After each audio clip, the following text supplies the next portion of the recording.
Assalamualaikum warahmatullahi wabarakatuh. Selamat datang kembali di kanal YouTube Belajar GNU/Linux. Kali ini kita masuk ke video ke-34, repositori PPA.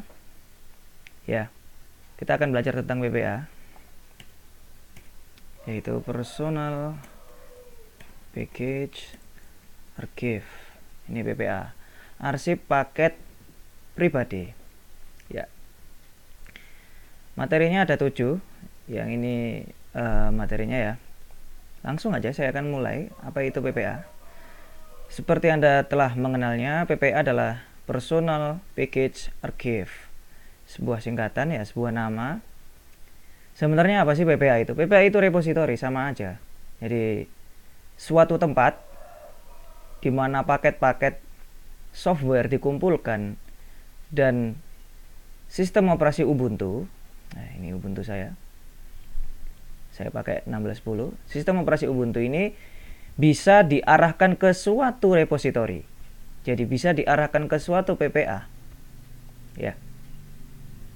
Untuk mengunduh, download paket-paket softwarenya dan diinstal.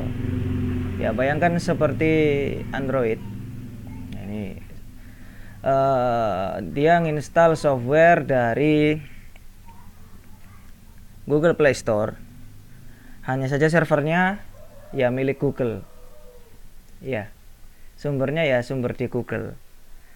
Bayangkanlah PPA itu seperti repositori Ubuntu, ya, namun tidak dikelola oleh tim Ubuntu.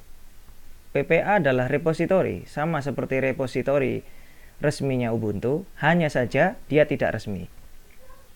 Ya, jadi PPA ini suatu repositori yang dibikin oleh perorangan atau tim di luar repositori Ubuntu yang menyediakan software biasanya nggak tersedia di repositori Ubuntu.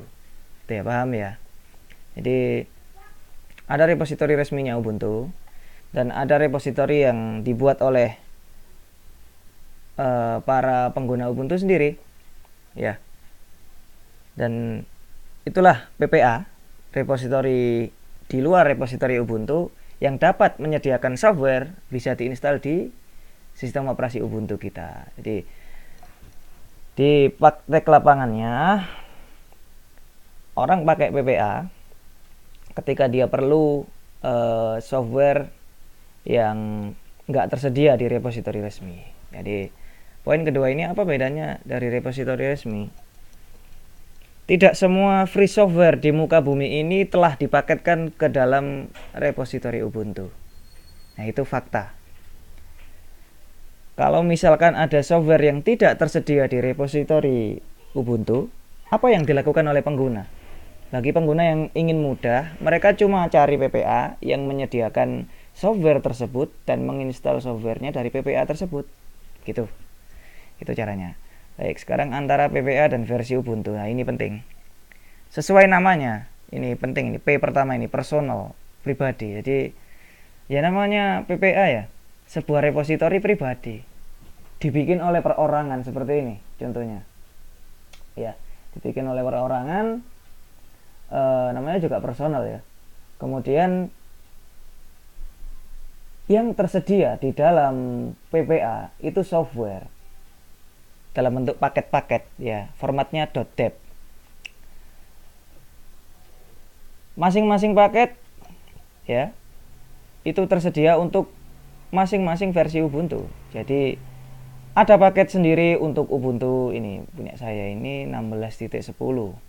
Misal dalam satu PPA bisa saja si pembuat repositorinya dia memaketkan untuk Ubuntu 16.10 saja, tidak memaketkan untuk versi lain. Atau bisa jadi seperti ini, dia memaketkan untuk macam-macam versi ya, seperti ini. Tergantung dia yang memaketkan. Jadi kalau Anda melihat suatu PPA, di sini bisa Anda cek nomor versi Ubuntu Anda tercantum, maka Anda bisa menginstal software dari repositori tersebut. Namun jika di pilihan ini Anda tidak melihatnya, misalkan Anda pakai versi Ubuntu 17.04, nggak ada di sini. Ya berarti Anda nggak bisa install dari PPA ini. Kenapa? Karena paket yang sama, nama software yang sama, dipaketkan untuk versi yang berbeda, nggak bisa diinstal. Nanti terjadi konflik gitu. Maka Anda harus perhatikan ini antara PPA-nya, ya PPA ini, dengan versi Ubuntu Anda. Apakah disediakan? Kalau nggak disediakan ya Anda nggak bisa install dari PPA ini.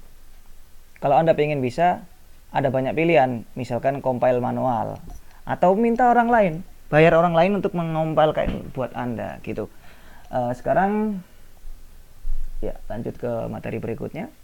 Ini bagaimana mencari PPA. Ini saya perlu menunjukkannya. Ya, saya misalkan pakai, atau Anda suka DuckDuckGo ya terserah. Misalkan saya cari di sini cara mencari PPA. Misal saya pengen software ya ini tadi PPA Scribus. Programnya namanya Scribus, saya pengen PPA-nya.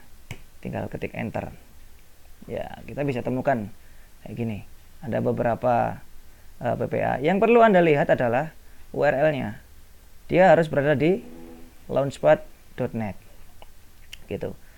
Untuk mayoritas PPA itu orang meletakkannya di launchpad.net karena memang nama PPA sendiri berasal dari Launchpad. Bisa saja Launchpad PPA ini berasal dari tempat lain, di website lain. Namun Anda perlu berhati-hati. Ya. Cek dulu apakah PPA itu kredibel ataukah tidak. Di launchpad.net Anda bisa lihat antara yang ini dan yang ini. Anda bisa lihat di sini. Di sini ada subdomain.code, code.launchpad.net. Ini bukan. Ingin cari PPA, cari yang ini.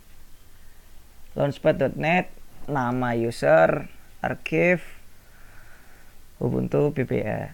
Ya, seperti ini kita buka. Misalkan saya pengen yang lain ya, seperti yang tadi. Simple screen recorder. Ya. Nah, kita bisa temukan misalkan di atas sendiri ini ketemu. Atau yang kayak gini, dia nyediakan di websitenya sendiri dan di Launchpad boleh yang seperti ini. Nah, ya. Anda akan melihat halaman seperti ini. Alamatnya juga pasti Launchpad, ya gitu. Nama usernya ini, ya. Kemudian Anda bisa cek technical details about this PPA. Kemudian choose your Ubuntu version. Anda klik, Anda perhatikan di sini versi Ubuntu Anda didukung atau tidak. Seperti Scribus ini juga. Yang ini PPA-nya Scribus, PPA for Scribus Friends. Di bagian adding this PPA to your system, Anda lihat di technical details, Anda lihat choose your Ubuntu version, ya beda kan? Ini tergantung pemaketnya, dia nyediakan atau enggak. Jadi yang di sini, misalnya Anda mau install Scribus ini, terus Anda pakai Ubuntu 12.04, nggak ada nih. Ya, itu karena yang memaketkan tidak memaketkan untuk 12.04. Jadi Anda selain mencari PPA, selalu perhatikan antara PPA-nya dan versi Ubuntu. Yang Anda cari itu ada di sini loh. Nah, ini ada di sini. Sama juga ini simple sini. Nah ini Anda bisa lihat skema penamaannya. Anda bisa lihat view package details. Ya seperti ini. Tunggu sebentar.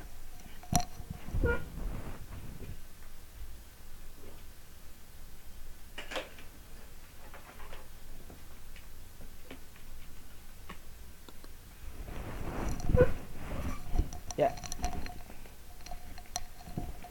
Kalau Anda klik view details tadi, Anda bisa mengecek di sini. Gambarnya saya matikan.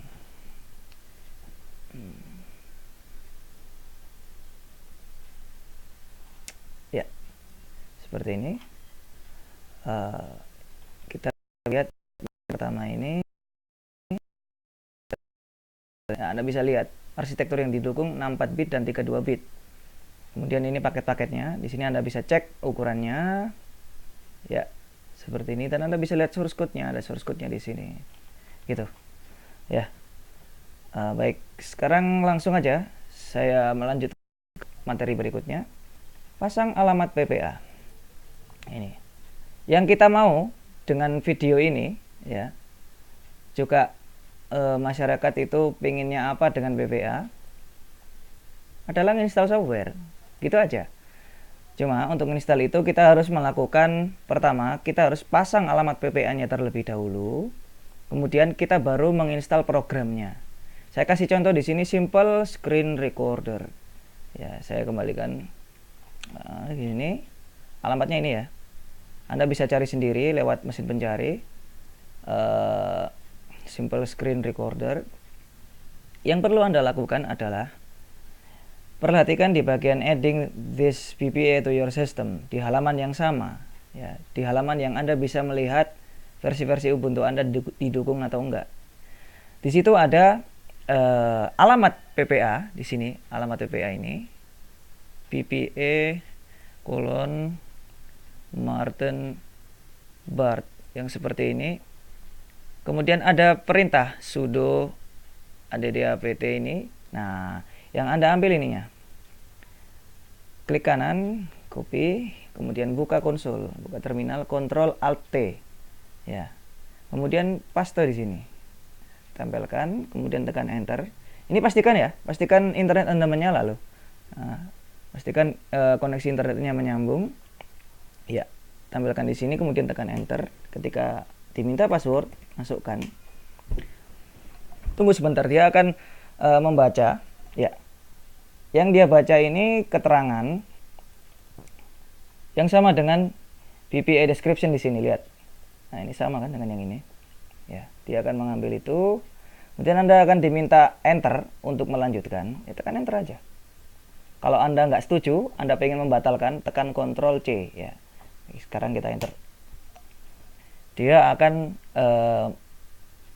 memeriksa ini alamat bener apa enggak. Dia akan cek dengan GWG, dia akan mengatakan oke kalau sudah aman, ya. Public key-nya ya telah diimpor dan sudah dicocokkan gitu. Oke. Sekarang saya telah memasukkan alamat. Apa yang harus dilakukan? Setelah memasukkan alamat, perintah kedua adalah sudo apt get update. Sudo apt get update. Ya, biarkan. Apa yang dilakukan oleh perintah ini? Yang dilakukan ialah dia ngambil daftar isi PPA. Bukan, baru cek di sinilah. Dia ngambil daftar isi repository PPA-nya. Sama aja kayak kita punya install dari repository resmi juga kayak gini. Sama. Ya. Telah diunduh 2 MB dalam 15 detik. Ya. Oke, sudah, ini selesai seperti ini, berarti nggak ada masalah. Oke. Sekarang kita install. Gimana cara installnya? Dari mana kita tahu nama paketnya? Kan gitu. Selain kita bisa melihat dari sini, nama paketnya simple screen recorder, huruf kecil semua, nggak ada spasi. Bisa saja dari web. Gimana kalau nggak ada web? Gimana caranya kita mengetahui? Kita bisa pakai apt cache, ya.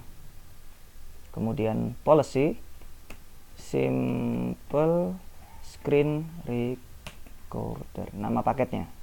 Kita tekan enter. Pasti ada di sini kandidatnya. Nah, yang ini dia cocokkan kok. Nah, Yaketi. Karena saya pakai 1610. Dia bisa langsung mengenali versi yang cocok yang ini. Kemudian alamatnya ya seperti alamat PPA tadi. Inilah alamat yang diambil oleh apt get update, seperti itu. Kita juga bisa cari apt cache search simple screen, misalkan ini. Dia pasti akan menemukan. Nah, ini simple screen recorder. Ketemu. Ada di repo, telah dipasang. Jadi sekarang dengan dipasangnya sebuah PPA ini, si PPA dianggap seperti repository. Ya, karena memang repository setelah dipasangnya gitu. Oke, sekarang tugas kita tinggal install. Nama paketnya sudo apt-get install simple screen recorder. Tekan tombol enter. Kalau namanya benar dia bisa install. Nah, itu. Ya, ini yang akan kita install dua program, dua paket ya. Dia butuh 1,2 MB. Ya, ketika setelah diinstal dia akan makan 3 MB. Ya, sekarang saya tekan Y. Ya, biarkan dia install. Tentu ketika Anda mau install gini, Anda perlu nyalakan internet. Dia download dari alamat PPA ini. Ya, gitu.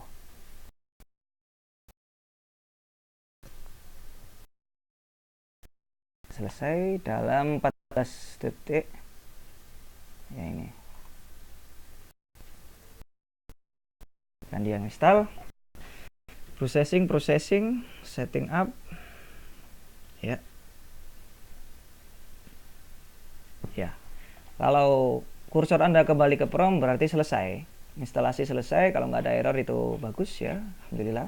Sekarang kita cek bener nggak si simple screen recorder ini sudah keinstall. Buka menu. Ya, cari si screen recorder, kita buka.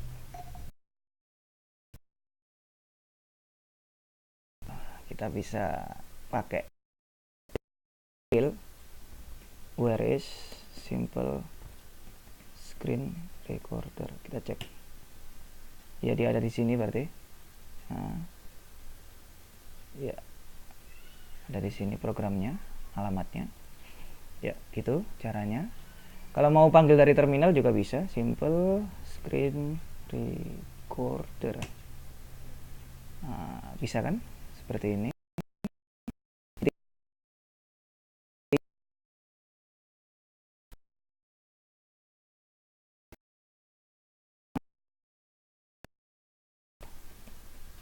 Ya, ini perlu Anda ketahui, Anda cek di sini. Ketika sebuah PPA ditambahkan oleh perintah pertama tadi, ya, dia pasti meletakkan alamat di dalam sistem Ubuntu Anda. Pertanyaannya, di manakah alamat itu? Kita lihat ls etc apt sources.list.d. Ya, kita lihat. Nah, di sini pasti ada. Nah, lihat. Di dalam directory /etc/apt/sources.list.d, ya, etc apt sources.list.d, ya, di sini ada sebuah berkas baru namanya Martin min Bart min Ubuntu min simple screen recorder min yakety.list. Inilah berkas teks yang menyimpan alamat repositori PPA ini yang baru kita masukkan. Kita coba cek isinya. Ya. apt sources Martin, ya. Kita cek isinya. Enter. Nah, kita akan melihat bahwa inilah alamat PPA yang baru kita masukkan. Ini alamat untuk binary-nya, ini alamat untuk source code. Jadi kalau Anda pengen install, yang namanya install biasanya dia maukan install binary. Ya, ini pakai yang ini. Kalau Anda pengen source code, yaitu hak Anda. Ya, berdasarkan lisensinya kan Anda berhak mendapatkan source code. Ya, ini repository source code-nya. Tapi masih dinonaktifkan karena ada tanda pagar gitu. Kalau ini Anda hilangkan repository source code-nya, bisa Anda download source code dari simple screen recorder yang didistribusikan oleh PPA ini gitu. Jadi sama seperti repositorinya Ubuntu juga kayak gini. Ada repository binary, ada repository source code kayak gitu. Ya. Jadi kalau misalkan Anda mau menghapus PPA nanti, cara paling gampang ya ini aja, file ini dihapus kemudian sudah apt-get update lagi, gitu aja. Terus habis itu, nah, di mana sources to list PPA? Saya perlihatkan lewat sini ya, biar kelihatan.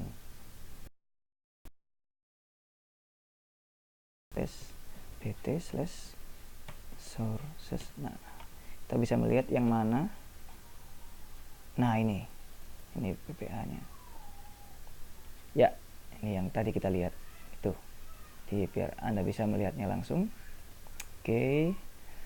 Sekarang dimana sources.list PPA sudah tadi, gimana menghapus PPA? Nah, hapus PPA ini kan istilah global. Maksudnya apa? Hapus PPA itu bisa jadi yang dihapus alamat PPA-nya, alamat PPA yang dihapus, atau program dari PPA itulah yang dihapus. Dalam kasus kita, bisa jadi yang dihapus itu repository alamat repository simple screen recorder tadi. Bisa juga yang dihapus si simple screen recordernya sendiri. Ya, jadi ada dua hal. Anda mau yang mana? Kalau misalkan mau cuma menghapus softwarenya, sudo apt get remove simple screen recorder, sama seperti tadi kan. Tadi kan kalau mau install. Nah, kalau mau menghapus ya remove. Gitu aja. Ini kalau mau menghapus softwarenya. Tapi kalau mau menghapus PPA-nya, alamat sources list-nya, sudo, kita pakai ini aja. apt add repository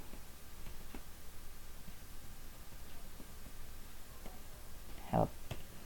Kita bisa lihat di sini ya, helpnya kita bisa cek. Nah, lihat, kita bisa pakai opsi min remove untuk menghapus repository dari sistem kita. Kita coba ya, sudo apt add repository min remove alamatnya tadi, kita perlu tahu alamatnya ya. Ya, seperti ini. Kita tekan enter ya. Ya, kita akan diminta kembali enter untuk melanjutkan.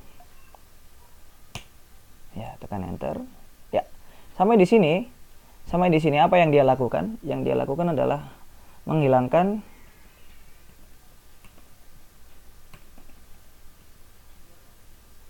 ya, menghilangkan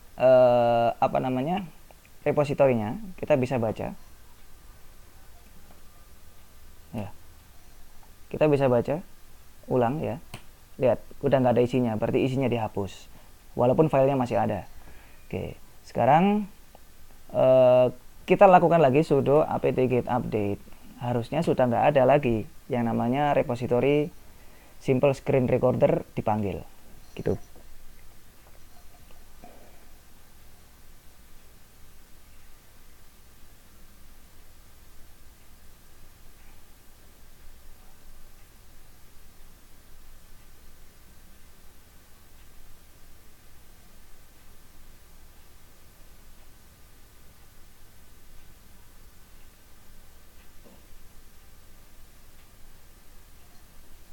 Ya, seperti yang Anda lihat di sini repository simple screen recorder udah nggak dipanggil lagi.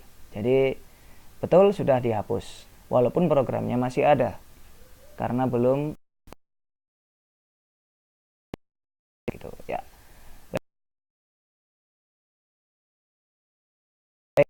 Juga bedanya dengan repo resmi antara PPA dan versi Ubuntu kita. Terus yang paling penting kan bagaimana mencari PPA tadi ya. Kemudian pasang alamat PPA simple screen recorder contohnya tadi, yang menginstal programnya juga, di mana sources listnya, kemudian bagaimana menghapus PPA-nya. Tambahan lagi list for ya, kita bisa cari yang seperti ini di internet.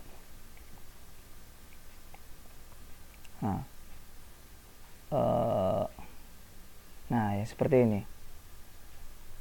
ya, saya matikan gambarnya ya.